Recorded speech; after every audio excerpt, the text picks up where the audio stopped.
Bismillahirrahmanirrahim. Assalamualaikum warahmatullahi wabarakatuh. Bertemu kembali dengan saya dalam Quality Management System Question and Answer Series atau Sistem Manajemen Mutu Question and Answer Series. Pertanyaan yang akan kita ulas kali ini adalah apa saja 9 prinsip dasar quality management. Okay. The principle is important for the organization to improve the organization's performance. Jadi ini adalah 9 kunci penting bagi organisasi untuk menjadi bermutu dan meningkatkan kinerja organisasi. Prinsip yang pertama adalah komitmen terhadap VMTSSS. S-nya ada 3, yaitu visi, misi, tujuan, sasaran, strategi, dan standar. Yang jarang dibahas biasanya adalah strategi dan standar, tidak menjadi pembahasan pokok. Tapi bagi saya itu sangat penting dan harus dijabarkan juga. Nah, visi misi ini dijabarkan dalam tujuan bersama, kemudian diterjemahkan menjadi sasaran. Nah, kemudian ini dipraktekkan dalam berbagai kegiatan organisasi berdasar strategi dan standar yang telah ditetapkan. Nah, VMTSSS organisasi hendaknya merupakan sinergi dari berbagai tujuan suborgan yang ada di dalam organisasi tersebut yang berbeda-beda satu sama lain. Nah, ini harus dijadikan dasar kegiatan organisasi supaya tetap berkelanjutan atau sustainable. Bisa jadi sasaran, strategi, dan standar yang ada di suborgan produksi itu beda dengan sasaran, strategi, dan standar yang ada di suborgan packaging misalnya. Itu atau di suborgan human resource. Jadi ada perbedaan-perbedaan dan ini semua harus dijadikan satu sinergi agar kegiatan organisasi secara keseluruhan tetap berkelanjutan dan sustainable. Nah, penerapannya bagaimana? VMTSS ini harus diketahui, difahami, dan dijadikan pedoman pelaksanaan aktivitas organisasi secara keseluruhan. Artinya, seluruh organisasi, anggota organisasi, pengurus maupun eselon-eselon, top management, middle management, dan sebagainya yang berkepentingan, stakeholder dan sebagainya harus mengetahui VMTSS organisasi. Nah, ini perlu disosialisasikan terlebih dahulu. Nah, kemudian VMTSS ini ketika sudah disosialisasikan, maka seluruh organ organisasi harus bisa bekerja sama secara aktif, sinergis, dan dinamis. Walaupun ada pola kerja dan motif yang berbeda-beda. Jadi meskipun ada pola kerja yang tidak sama antar satu suborgan dengan suborgan yang lain, ada motif yang berbeda juga antar personil satu dengan personil yang lain, tapi harus ada kerjasama yang aktif dan sinergis agar VMTSSS itu bisa tercapai, terlaksana dengan efektif, efisien. Nah, kemudian berkomitmen dan berdisiplin untuk mencapai VMTSS organisasi yang telah ditetapkan dan disetujui bersama. Nah, ini karena ada kebutuhan, ada pola kerja, ada motif yang berbeda-beda, ada pemikiran yang berbeda, ada tujuan, sasaran, strategi, dan standar yang berbeda antar suborgan organisasi, maka perlu diadakannya komitmen, adanya perjanjian dan sebagainya, dan ini perlu ada reward and punishment dari top management kepada organ-organ di bawahnya.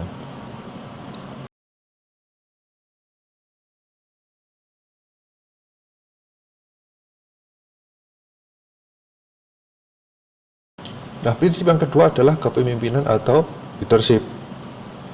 Para pimpinan menetapkan atau membangun tujuan organisasi dan kemudian mengarahkan anggota organisasi agar tercipta lingkungan internal yang mendukung sehingga SDM sepenuhnya berupaya dalam mencapai tujuan atau sasaran organisasi. Nah, ini yang bisa menetapkan, membangun, kemudian mengarahkan anggota, mengarahkan teamworknya, menciptakan lingkungan internal yang mendukung. Nah, SDM itu bersedia untuk mencapai tujuan atau sasaran organisasi. Nah, ini adalah sebuah bentuk atau skill atau kompetensi sebagai seorang pemimpin atau kepemimpinan atau leadership, dan ini sangat diperlukan untuk memperlancar aktivitas atau pengelolaan atau manajemen organisasi. Kemudian penerapannya bagaimana? Yang pertama adalah ciptakan nilai kebersamaan, kejujuran, dan penugasan yang sesuai dengan job desk masing-masing pada semua level organisasi. Jadi, seorang leader itu harus tahu job desk semua personilnya, job desk semua level organisasi yang ada di bawahnya.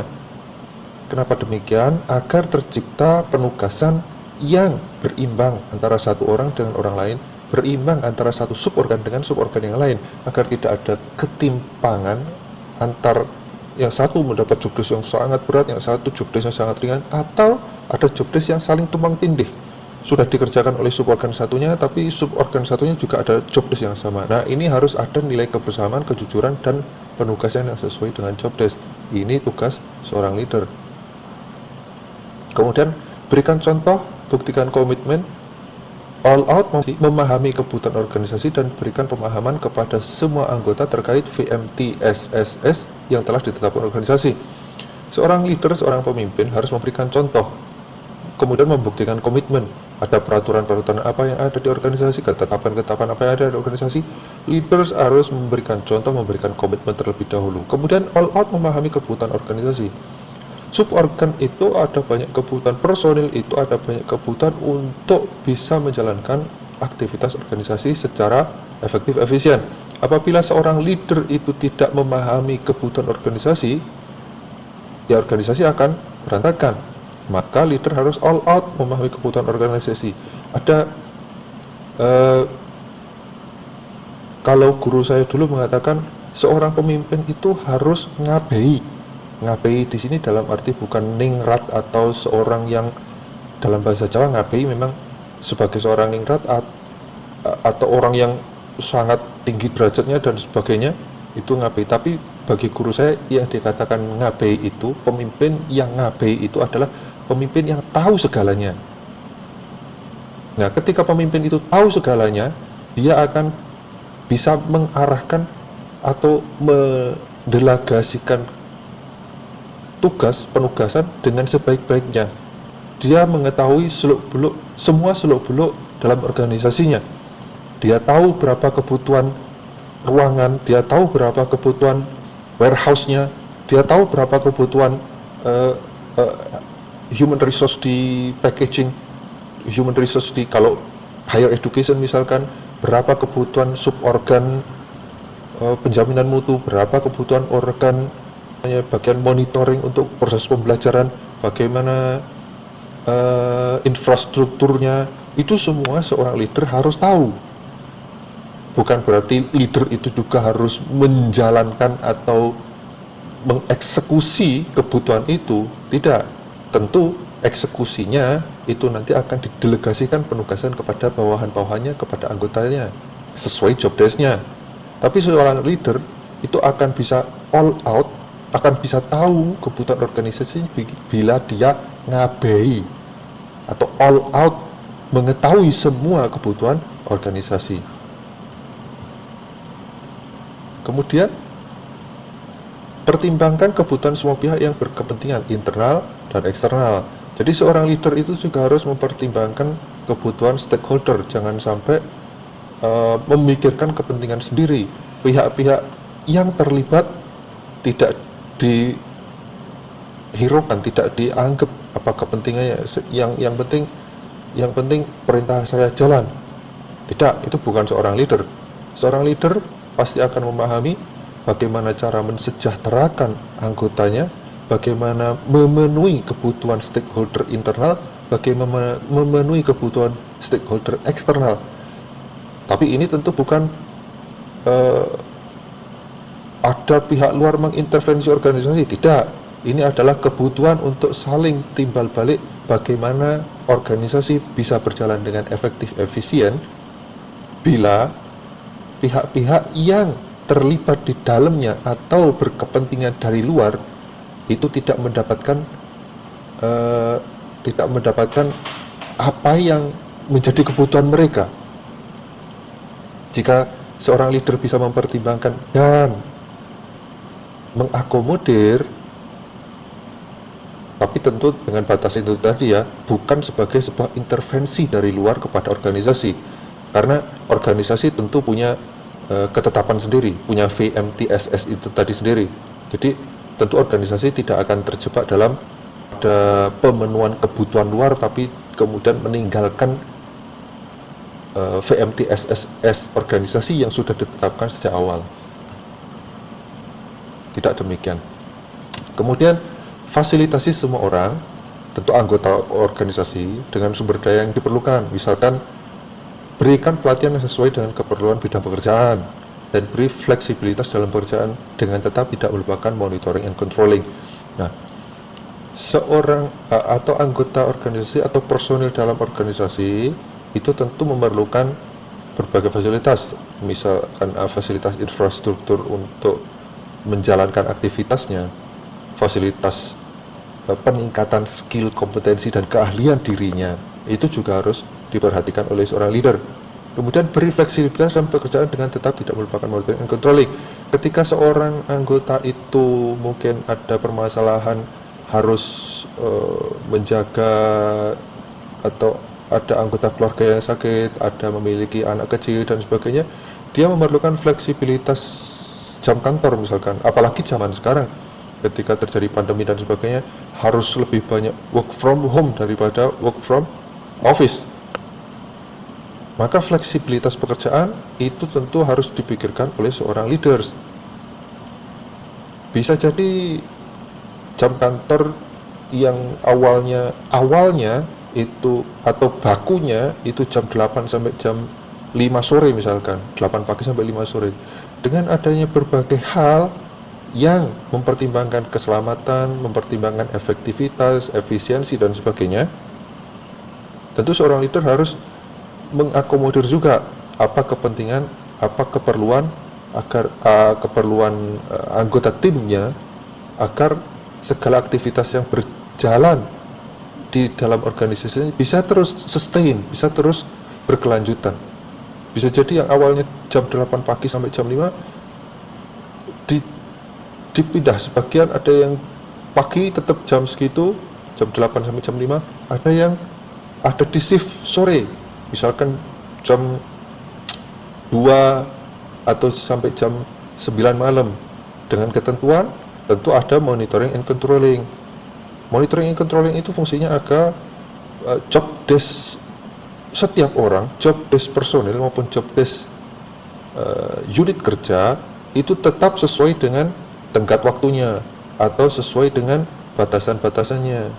Yang harus dikerjakan berapa banyak, yang harus dikerjakan harus selesai apa saja dalam satu pekan atau satu bulan, itu apa saja. Maka ketika itu terpenuhi, maka tidak ada ruginya bagi organisasi, tidak ada ruginya bagi personil juga. Dia mau mengerjakan dari rumah, dia mau mengerjakan dari rumah sakit, misalkan dia sedang sakit tapi dia tetap masih bisa mengerjakan asalkan kondisi memungkinkan, maka itu tetap bisa akan membuat efisiensi kerja dan organisasi bisa berjalan. Kemudian personil juga akan mendapatkan benefitnya juga, karena tugasnya juga bisa selesai.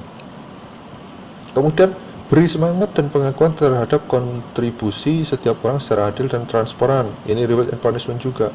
Seorang pemimpin harus bisa memberikan keadilan, pengakuan yang transparan juga kepada setiap anggotanya. Jangan sampai pemimpin tidak tahu siapa sebenarnya yang mengerjakan job desk A. Ada elemen atau personil yang ada di middle misalkan mengklaim bahwasanya ini kerjaan saya, padahal itu kerjaan anggota-anggota yang ada di bawah yang mati-matian ngelembur dan sebagainya. Pemimpin harus tahu itu, sehingga akan ada kontribusi kepada setiap orang itu adil dan transparan, tidak diklaim sepihak oleh orang-orang tertentu yang mendapatkan reward dari pimpinan, tapi kemudian meninggalkan orang-orang yang mestinya dapat reward itu tidak, tanpa ada kontribusi atau pengakuan yang seharusnya gitu. Nah, ini juga akan menjadi masalah bagi sebuah organisasi jika pemimpinnya tidak paham dengan hal ini.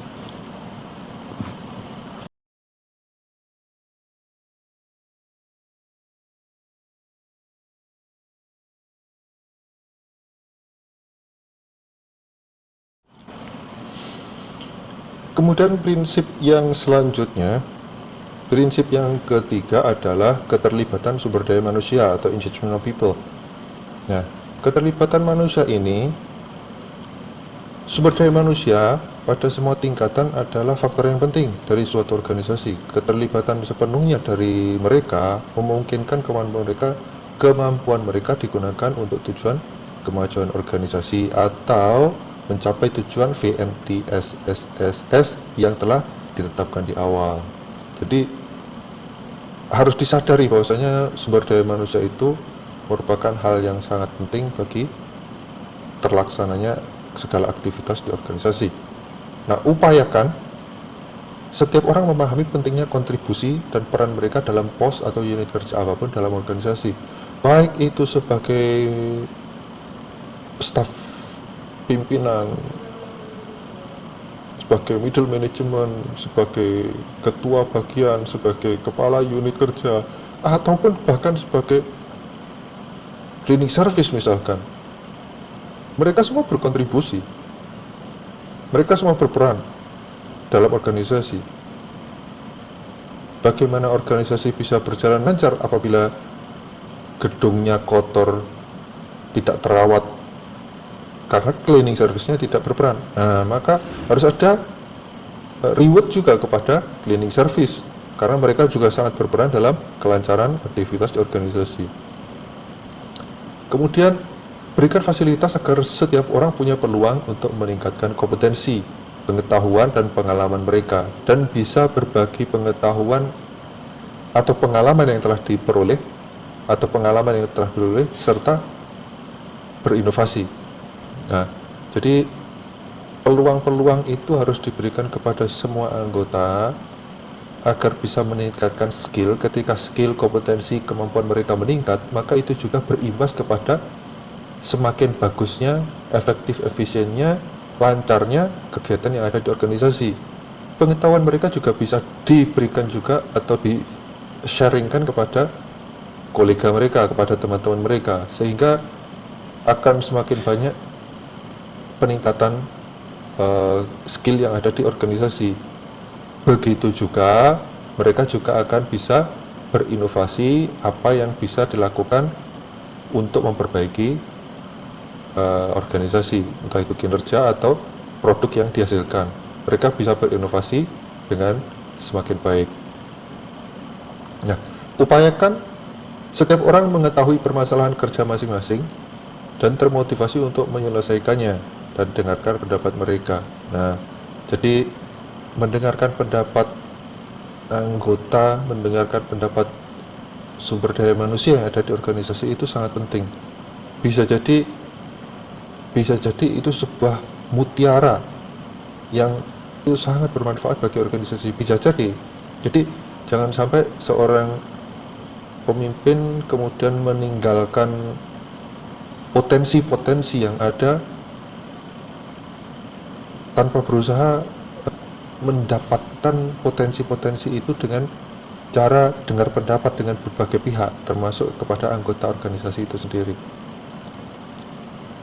Ya, keterlibatan ini akan sangat mempengaruhi kepercayaan mereka, mempengaruhi kesungguhan mereka dalam bekerja di dalam organisasi.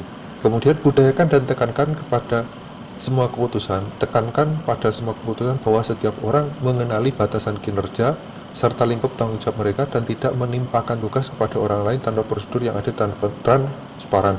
Nah, ini juga termasuk dengarkan pendapat mereka yang di atas tadi. Bahwasanya ketika ada orang berpendapat bahwasanya ada anggota organisasi yang memberikan usulan bahwasanya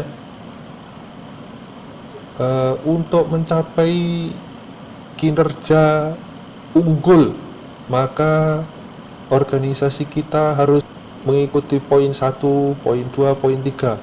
Jangan sampai top manajemen maupun middle management ataupun direksi ataupun orang yang menjadi decision maker di situ kemudian menimpakan tugas kepada orang tersebut.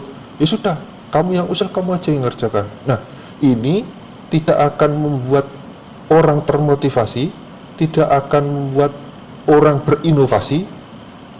Anda akan membungkam semua orang, karena setiap orang yang punya ide, kemudian Anda hanya menimpakan kepada mereka, sudah, kamu aja yang ngerjakan, kamu yang usul, kamu yang ngerjakan. Itu tidak begitu dalam sebuah organisasi. Jika memang ada usulan dari seseorang, kemudian Anda membetulkan usulan itu, berikan dia job desk yang sesuai dengan usulan itu. Artinya, kalau Anda memang mempercayai dengan usulan itu, seorang direksi, seorang top manajemen, ganti aja orang yang Anda anggap tidak becus dalam organisasi Anda dengan orang yang mengusulkan. Jika memang Anda menginginkan orang yang mengusulkan itu yang menjalankannya, tempatkan dia di posisi yang seharusnya dia mendapat job desk untuk mengerjakan itu, bukan sekedar ya sudah Anda yang usul, Anda yang mengerjakan.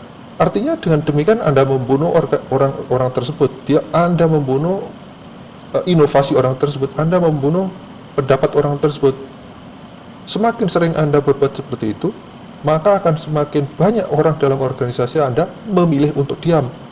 Karena setiap kali ada usul, Anda hanya menimpakan kepada mereka, padahal mereka punya job desk masing-masing, mereka punya tugas masing-masing, dan tugas masing-masing itu juga menjadi tugas yang harus mereka selesaikan. Sekarang Anda tambahi lagi dengan job desk baru, yang mestinya itu job desk di posisi tertentu yang tidak jalan, yang diusulkan oleh orang tersebut. Nah, Anda mendobelkan job desk kepada orang itu, ya orang itu tentu akan memilih diam daripada ngapain saya harus ngomong. Kalau saya dapat job desk lagi, saya harus dapat tugas lagi, padahal tugas saya yang kemarin, tugas saya yang utama itu juga harus saya selesaikan. Maka kalau memang Anda mempercayai orang itu, dia usul tentang sesuatu yang job desk-nya bukan di tempat dia, pindahkan dia ke job desk yang ada di usulan tersebut. Orang yang ada di job desk yang sebenarnya yang terbengkalai, yang tidak jalan, yang mendapat sorotan tadi, ya dipindahkan aja atau dimutasi saja. Entah itu dimutasi ke level bawah atau ke level samping, itu terserah Anda sebagai direksi, sebagai pimpinan. Nah, ini artinya organisasi mengikuti prosedur, organisasi mengikuti tata aturan, organisasi juga transparan, dan organisasi juga menempatkan orang sesuai kompetensinya.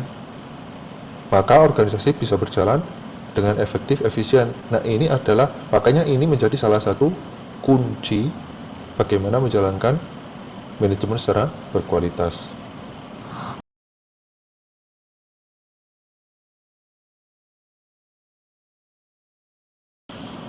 Kemudian prinsip yang keempat adalah fokus pada pelanggan atau customer focus. Customer focus ini bukan berarti kita diintervensi oleh customer, tidak. Jadi perusahaan atau organisasi itu tergantung kepada pelanggan atau customersnya. Maka harus mengerti apa keinginan pelanggan saat itu dan masa yang akan datang. Pahami segala keperluan pelanggan dan berusaha untuk memenuhi bahkan melampaui ekspektasi mereka atau harapan mereka. Sekali lagi, fokus kepada pelanggan ini bukan berarti pelanggan mengintervensi organisasi. Organisasi punya VMTSS sendiri. Artinya, ketika pelanggan, kita mendengarkan keluh kesah pelanggan, kita mendengarkan keinginan pelanggan, bukan berarti kita harus keluar dari VMTSS yang telah disepakati, tidak. Tidak sampai sejauh itu. Kalau kita sudah fokus kepada pelanggan dan pelanggan itu sesuai dengan VMTSS, kenapa tidak? Nah, ekspektasi mereka produknya harus sekian, tapi ternyata dengan mendengarkan pendapat mereka, kita bisa membuat produk yang lebih tinggi lagi level kualitasnya. Kenapa tidak? Nah, itu kenapa kita harus mendengarkan pelanggan. Nah, caranya bagaimana? Pertama adalah analisis dan pahami kebutuhan serta keinginan customer, asalkan tidak menurunkan kualitas VMTSS. Nah, itu ya. Jadi bukan berarti kita harus mereduksi VMTSS, tapi asalkan fokus asalkan usulan atau kebutuhan customer itu tidak menurunkan kualitas VMTSS, kenapa tidak kita dengarkan? Nah, itu adalah harapan pelanggan yang harus kita, harapan customer yang harus kita dengarkan juga. Tetapkan dan jalankan standar untuk mencapai tujuan dan sasaran organisasi sesuai dengan atau bahkan melampaui kebutuhan dan keinginan customer. Nah, ini batasannya. Jadi ketika pelanggan atau customer menginginkan produknya harus begini, maka kita harus kembali lagi kepada standar, kepada tujuan, kepada sasaran organisasi, apakah sesuai atau tidak. Jika sesuai, bahkan kebutuhan organisasi, kebutuhan customer itu bisa meningkatkan kualitas, bisa menambah tinggi level kita, maka tentu itu harus tentu itu akan kita penuhi gitu untuk melampaui kebutuhan dan keinginan customer. Ekspektasi mereka akan tercapai, bahkan melebihi ekspektasi mereka. Nah, dengarkan pendapat customer dan para ahli, kemudian komunikasikan kebutuhan dan keinginan customer ke seluruh bagian organisasi. Nah, ini dengar pendapat itu juga bisa dari customer dan dari para ahli. Apakah ahli menyepakati pendapat customer atau tidak, itu juga akan menjadi sebuah pertimbangan. Nah, setelah itu komunikasikan kebutuhan tersebut dengan seluruh bagian organisasi. Apakah bagian produksi bisa, bagian proses bisa, bagian packaging bisa, dan sebagainya. Maka akan ditemukan solusinya, apakah kita tetap berjalan sesuai VMTSS atau kita meningkatkan sesuai keinginan customer, bahkan melampaui ekspektasi customer. Tergantung Anda, apakah Anda mau bersaing di level global, bersaing internasional, atau hanya berjalan seadanya. Monggo kerso. Kemudian perkuat koneksi atau jaringan kepada customer, kepada konsumen secara sistematis, dan ukur tingkat kepuasan customer, kemudian ambil tindakan dari hasil pengukuran tersebut. Nah, ini ada feedbacknya bagaimana di customer, apakah dari hasil yang telah kita jalankan itu customer puas atau tidak. Kalau tidak, apa yang perlu diperbaiki, apa yang perlu ditingkatkan. Nah, ini akan membuat kita bisa menjadi sebuah organisasi yang diunggulkan atau yang difavoritkan oleh pelanggan, karena level kita, level organisasi ini menjadi lebih tinggi lagi dengan hasil feedback atau masukan dari berbagai pihak. Nah, kemudian terakhir, lakukan pendekatan terkait kepuasan pelanggan dengan segenap stakeholders lain seperti pemilik modal, karyawan, supplier, masyarakat, lembaga akreditasi, lembaga sertifikasi, maupun pemerintah. Ini pemerintah dalam negeri, nasional, level nasional, ataupun pemerintah di luar. Apakah sudah memenuhi standar mereka, ataukah perlu diperbaiki lagi, ataukah sudah melampaui ekspektasi mereka. Itu kita harus bertanya juga kepada stakeholder yang lain. Demikian.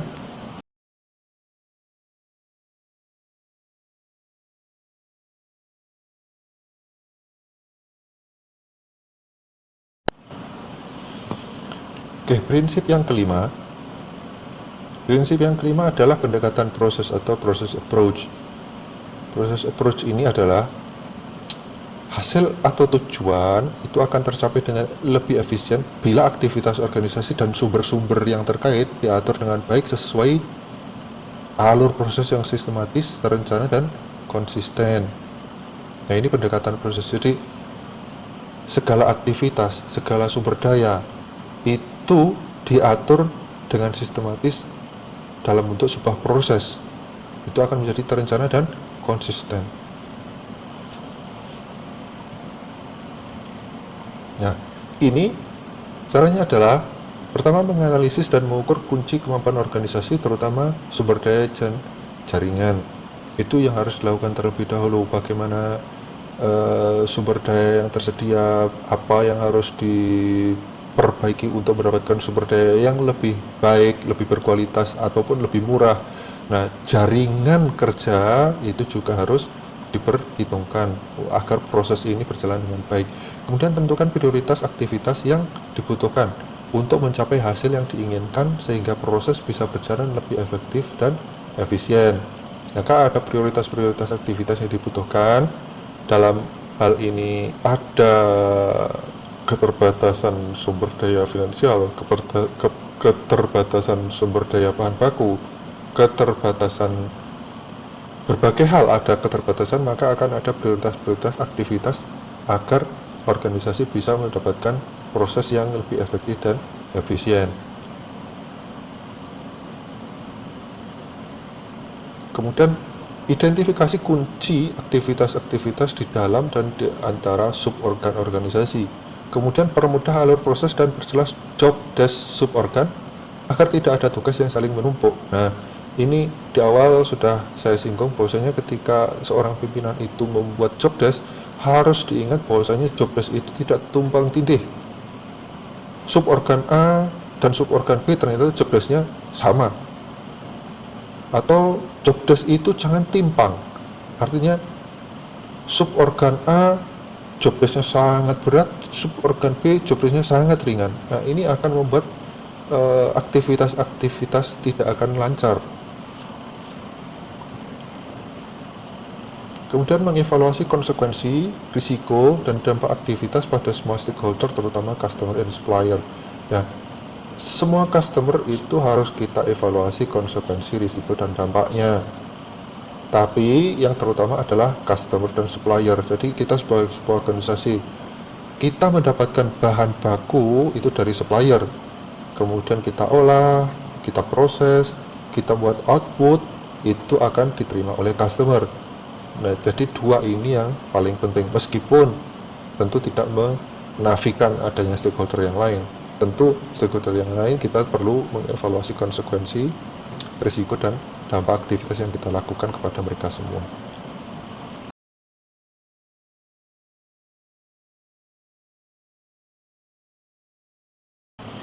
Kemudian prinsip yang keenam adalah pendekatan sistem manajemen atau manajemen system approach. Nah, ini adalah pendekatan sistem adalah mengidentifikasi dan memahami pengelolaan proses-proses yang saling terkait untuk menghasilkan evaluasi dan perbaikan-perbaikan yang objektif pada organisasi dengan efektif dan efisien. Nah, ini yang didekati bukan prosesnya, tapi lebih kepada bagaimana menjalankan atau sistem manajemen atau pengelolaan organisasinya. Kalau kita sudah memanage organisasi dengan sistem yang baik, maka itu akan berpengaruh kepada pengelolaan aktivitas atau proses-proses yang ada. Pertama, dilakukan penyusunan sistem untuk mencapai VMTSS organisasi dengan lebih efektif dan efisien. Jadi organisasi itu harus tersistem. Pengelolaan organisasi harus tersistem. Manajemen organisasi harus tersistem. Kemudian memberi pemahaman yang baik pada tugas-tugas atau job desk untuk mencapai tujuan dan mengurangi tumpang tindih antar personil maupun suborgan di dalam organisasi. Jadi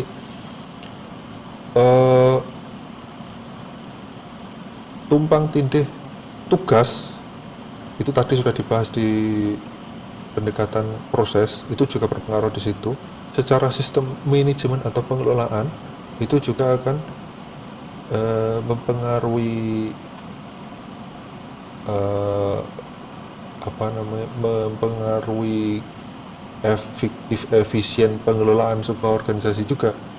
Maka jangan sampai ada personil yang tumpang tindih job desk-nya, atau personil yang dipaksakan memiliki job desk ganda atau tugas di suborgan yang berbeda. Satu orang disuruh menjabat di suborgan A, juga ada di suborgan B, ada di suborgan C. Mati kebanyakan tugas. Nah, ini berarti sistem manajemennya kurang terkontrol atau kurang efektif dan efisien. Kemudian melakukan penyehatan proses-proses pada sistem dan penyehatan struktur secara harmonis dan terintegrasi sehingga tidak mengganggu kinerja organisasi. Nah, Yang tadi saya singgung sedikit, bahwasanya seorang itu lebih baik diberikan job desk yang fokus dalam satu bidang, dalam satu unit kerja. Jangan sampai seorang anggota organisasi disuruh menjabat di dua sub organ yang berbeda, maka dia tidak akan fokus. Nah, kalau tidak akan fokus, dia akan mengganggu kesehatan organisasi dan mengganggu kinerja organisasi. Lebih baik Anda menambah jumlah orang, tapi kompetensinya sesuai dengan sub bidang yang Anda butuhkan, dan dia fokus di situ, maka kinerja organisasi akan lancar, proses-proses juga akan berjalan dengan baik, struktur juga akan sehat. Nah, kemudian yang selanjutnya adalah monitoring dan evaluasi harus dijalankan secara rutin di dalam organisasi. Sama, di semua hal monitoring dan evaluasi harus dijalankan, baik itu mengenai pengelolaan, baik itu mengenai proses, baik itu mengenai output, outcome, dan sebagainya. Monitoring dan evaluasi harus selalu dijalankan. Artinya penjaminan mutu itu menjadi satu kesatuan dengan struktur organisasi, menjadi satu kesatuan dengan job desk manajemen pengelolaan organisasi. Maka monitoring dan evaluasi akan dilaksanakan secara rutin di dalam organisasi.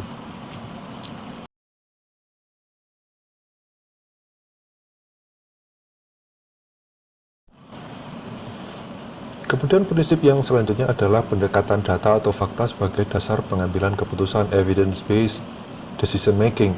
Jadi ketika seorang direksi atau pimpinan atau top management atau middle management membuat keputusan, itu harus berdasarkan kepada analisis data dan informasi secara real time dan akurat. Maka akan membuat keputusan menjadi efektif karena berdasarkan analisis data dan informasi secara real time dan juga akurat. Caranya, pertama, gunakanlah sistem informasi dan teknologi yang terintegrasi sehingga memudahkan pengumpulan dan analisis data yang akan menjadi dasar pengambilan keputusan. Nah, biasanya ada dua hal yang seringkali decision maker itu kesulitan karena data sulit dikoleksi, data sulit dikumpulkan karena harus merekap banyak sekali data secara manual. Maka gelontorkan dana di awal, buat sistem informasi dan teknologi yang terintegrasi, sehingga Anda akan memotong berbagai finansial berikutnya berupa dana untuk olah data, dana untuk perekapan, dana untuk analisis data dan sebagainya, yang itu dari manual Anda akan membutuhkan banyak sekali waktu, banyak sekali tenaga, dan belum tentu akurat karena ada error, human error dan sebagainya. Berubah menjadi sebuah sistem informasi dan teknologi yang real time, efektif, efisien, dan juga akurat, karena human error tentu akan lebih sedikit lagi. Nah, ini akan bisa menjadi pengambilan keputusan agar keputusan menjadi efektif. Kemudian analisis data dan informasi harus menggunakan metode yang benar. Tentu saja memakai sistem informasi pun pengolahan data harus menggunakan metode yang benar. Jika ada metode yang salah yang digunakan, maka outputnya juga akan salah dan berimbas ke pengambilan keputusan yang tidak pas, tidak tepat. Kemudian pastikan bahwa data dan informasi bersifat akurat dan dapat dipercaya. Nah, ini ada monitoring dan evaluasi juga, sehingga bisa memperoleh data dan informasi yang bersifat akurat dan dipercaya. Maka ada monitoring dan evaluasi juga dalam hal ini. Kemudian sediakan data yang dapat diakses oleh unit kerja atau organ di dalam organisasi yang membutuhkan. Nah, dari sekian banyak pengumpulan data dalam sistem informasi, itu setiap unit kerja yang ada di organisasi Anda harus memperoleh akses agar data yang diolah di unit kerja A bisa menjadi inputan di data di unit kerja B misalkan, atau di unit kerja C. Data yang diinput oleh bagian proses akan menjadi input bagi data di bagian atau unit kerja packaging misalkan. Nah, itu semuanya terkoneksi, terintegrasi. Maka akses harus ada untuk setiap suborgan atau unit kerja yang membutuhkan. Kemudian buat keputusan dan ambil tindakan berdasarkan analisis bukti, data dan fakta dengan tetap memperhatikan adanya faktor lain yang mempengaruhi. Jadi harap diingat bahwasanya ketika Anda mempunyai data yang begitu masif, begitu banyak, belum tentu itu sepenuhnya akurat 100%, karena bisa jadi ada faktor X, faktor internal maupun eksternal yang akan mempengaruhi hasil akhirnya. Maka itu intuisi sebagai seorang direksi atau seorang pemimpin itu juga harus jalan untuk mengambil tindakan apa yang harus dilakukan untuk mengeliminir error yang akan ada atau kemungkinan potensi penyimpangan data, penyimpangan resultnya itu sampai sejauh mana itu juga harus difikirkan. Kemudian dengarkan pendapat jajaran, ahli, dan stakeholder terkait sebelum benar-benar menetapkan keputusan dari hasil analisis data dan fakta yang ada. Nah, ini juga sebelum memutuskan, memperhatikan adanya faktor lain yang mempengaruhi, maka agar tidak ada kesalahannya lebih jauh lagi, mempersedikit atau meminimalkan kesalahan juga, maka dengarkan pendapat jajaran ahli dan stakeholder terkait agar keputusan yang diambil nanti betul-betul akurat dan efektif.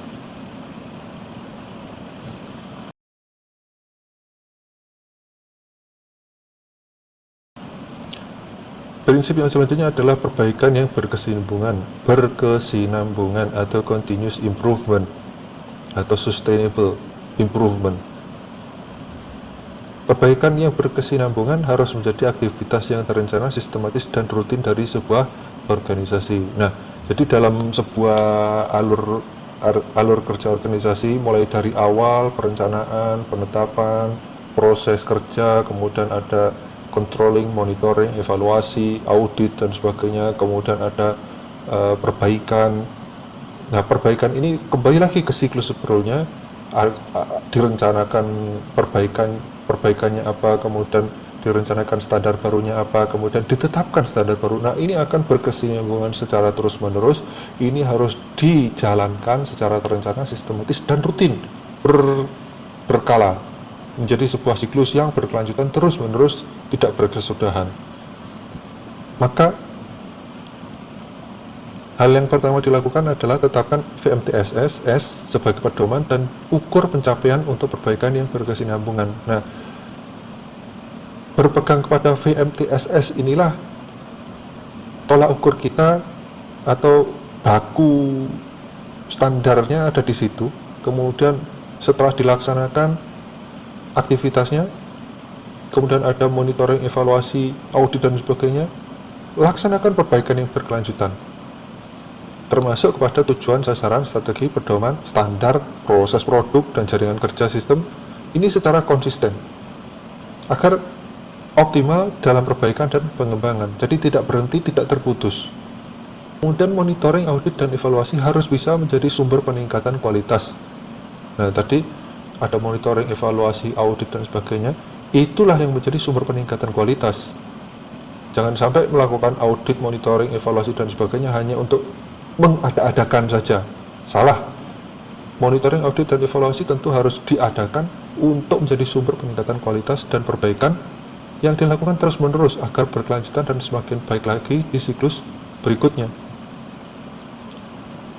Nah, fasilitasi SDM untuk pelatihan terkait metode dan alat perbaikan berkesinambungan, continuous improvement, dan dengarkan pendapat mereka untuk perbaikan organisasi. Nah, sekali lagi ini juga masalah mendengarkan bawahan. Seorang pimpinan, leaders juga harus mendengarkan bawahan dengan sebaik-baiknya. Ketika SDM itu sudah mendapatkan pelatihan metode dan alat perbaikan secara berkesinambungan, dengarkan pendapat mereka, pasti akan bermanfaat bagi organisasi. Kemudian beri reward and punishment terhadap personil maupun unit kerja suborgan organisasi atas perbaikan mutu yang dilaksanakan. Jadi reward and punishment itu terhadap dua hal ya. Jadi reward and punishment terhadap individu maupun reward and punishment terhadap unit kerja. Nah, ini akan bisa berjalan bila manajemen atau pengelolaan organisasi dijalankan dengan baik.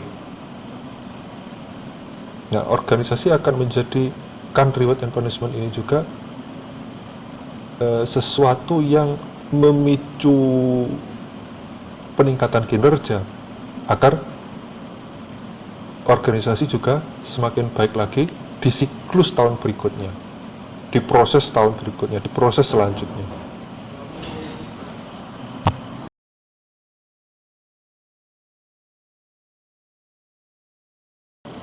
Nah, kemudian prinsip yang selanjutnya adalah prinsip yang penting juga adalah terkait hubungan atau jaringan kerja, connection and networking. Organisasi harus memperkuat hubungan atau jaringan kerja dengan external stakeholders, terutama pemasok, supplier atau vendor, dan customer juga, karena merupakan hubungan yang saling melengkapi. Apabila organisasi mempunyai kerjasama yang saling menguntungkan, akan meningkatkan poin kesuksesan karena hubungan tersebut juga mempengaruhi keberhasilan kedua belah pihak. Artinya, ketika kita memperkuat koneksi dengan supplier, pemasok, bahan baku, dan sebagainya, kita olah bahan baku dan kita membuat produk, maka customer yang menerima produk, kita perkuat koneksi dengan customer, ya ini saling melengkapi hubungan ini. Karena ketika stakeholder eksternal ini, supplier dan customer ini menganggap bahwa memiliki jaringan dengan organisasi kita, memiliki koneksi dengan organisasi kita itu merupakan sebuah kesuksesan, maka mereka akan memperkuat jaringan tersebut dengan kita. Dan itu juga akan berarti sebuah poin kesuksesan bagi organisasi kita. Jadi ini ada hubungan timbal balik antara tiga ini, pemasok, organisasi pengelola, atau pembuat produk, kemudian kepada customer.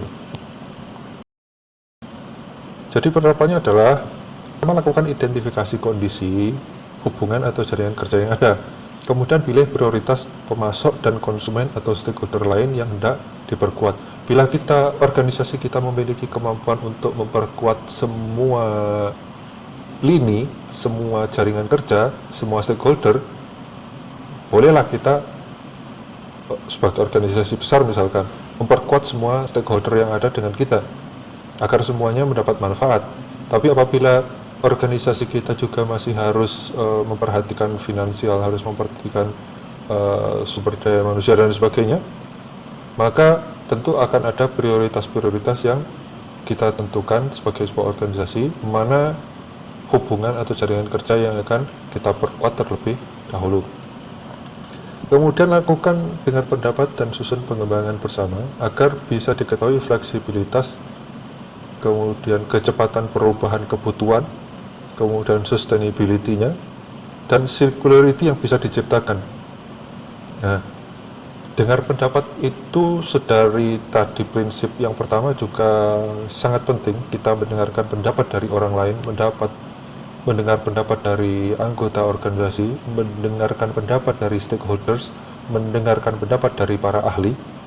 Ini sangat penting agar kita bisa mengetahui fleksibilitas yang terjadi, kecepatan perubahan kebutuhan yang terjadi, kemudian sustainability-nya itu sejauh mana, dan circularity yang bisa diciptakan seperti apa. Itu harus diperhatikan oleh organisasi juga. Kemudian prioritaskan memperkuat kerjasama dan hubungan yang bisa seimbang antara kebutuhan jangka pendek dan kebutuhan jangka panjang. Jadi jangan sampai kita fokus jangka panjang kita harus memiliki produk dengan standar keunggulan sekian, tapi secara jangka pendek kita akan kewalahan memperoleh sumber daya manusia, kewalahan memperoleh sumber daya bahan baku. Itu semua harus seimbang antara dua kebutuhan itu. Harus ada yang dikondisikan mengikuti salah satu di antaranya. Kalau kita punya pemimpin yang visioner, tentu poin tujuan yang lebih tinggi atau jangkauan yang lebih panjang itu yang akan dituju dengan catatan bahwasanya organisasi bisa secara sistematis, terencana, dan efektif efisien memenuhi kebutuhan-kebutuhan untuk melangkah ke sana, entah itu dengan mencari support dari organisasi lain, atau mencari support dari memberdayakan jaringan kerja yang ada, memperkuat jaringan kerja yang ada. Itu pasti akan difikirkan oleh seorang pemimpin. Intinya jangan sampai melupakan bahwasanya ketika kita memandang kepada jangka panjang, itu ada jangka pendek yang harus kita pikirkan juga. Kebutuhan kita, kemampuan organisasi kita sejauh mana, itu juga harus kita pikirkan. Nah, selanjutnya adalah sinergikan keahlian dan sumber daya dengan segenap stakeholders yang bekerja sama, sehingga bisa saling melengkapi, saling menguntungkan, dan juga ciptakan circularity protection. Nah, ini ketika kita sudah bisa menjalin networking, memperkuat networking dengan berbagai stakeholders, antar stakeholders itu pasti akan saling memperhitungkan apakah dengan jaringan tersebut mereka mendapat keuntungan atau tidak, mereka bisa memanfaatkan atau tidak. Nah, ketika semuanya sudah saling melengkapi, saling menguntungkan, maka kita bisa, organisasi kita dan organisasi-organisasi lain dalam jaringan kerja tersebut bisa menciptakan circularity protection. Artinya mulai dari inputan bahan baku, kemudian kebutuhan sumber daya, kemudian distribusi, kemudian semua hal, distribusi, kemudian penjualan, kemudian bagaimana purna jual dan sebagainya, itu akan ditangani oleh semua jaringan organisasi dalam jaringan kerja tersebut. Nah, ini adalah circularity protection. Tidak ada lagi atau sangat minim adanya intrusi dari luar, adanya intervensi dari luar networking. Nah, ini adalah circularity protection. Semakin kuat jaringan, maka circularity protection-nya juga akan semakin kuat, dan ini akan lebih menstabilkan kondisi, lebih menstabilkan kerjasama, dan lebih menstabilkan, memperkuat sustainability di semua lini, di semua organisasi yang ada dalam networking tersebut. Demikian prinsip-prinsip dasar atau pokok yang akan menciptakan manajemen organisasi yang berkualitas. Terima kasih, semoga bermanfaat. Quote kita kali ini, speak up when it is better than silence. Be quiet when it's better than talk. Speak up when it's better than silence, and be quiet when it is better than talk. Terima kasih, semoga bermanfaat. Assalamualaikum warahmatullahi wabarakatuh.